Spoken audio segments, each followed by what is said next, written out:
I'm Ned Helms. I'm on the board of Goodwill Industries of Northern New England.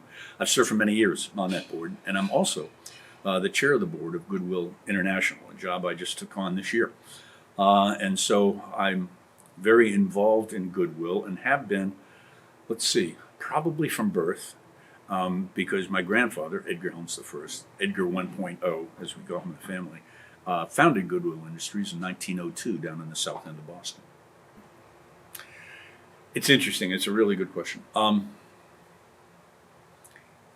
knew when I was growing up that I was my dad was the 11th of 12 kids. Edgar Helms had 12 kids.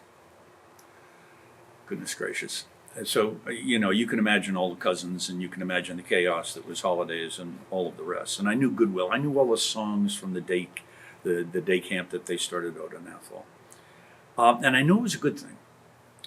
But it was only as I went on later in life that I understood it's not just a good thing. It's not just a family legacy that you can be proud of. But it's something that I wanted to be a part of. Our family has always been devoted to public service of some type. My sister was a public health nurse up in Maine. I was a commissioner of health and human services here in New Hampshire. So we've always felt that we had an obligation to do public service.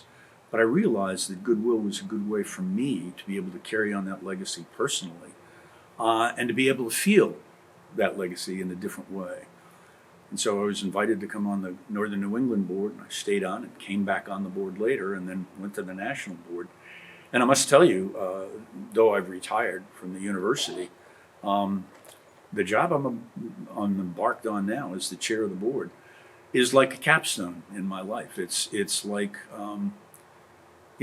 what's the thing that you're going to be doing after you've accumulated certain skills and liabilities over the course of 70 years?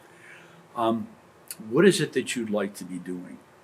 And the notion of carrying on a legacy that's more than a century long of the biggest social enterprise in North America is really exciting and just a privilege that I just feel proud of every day.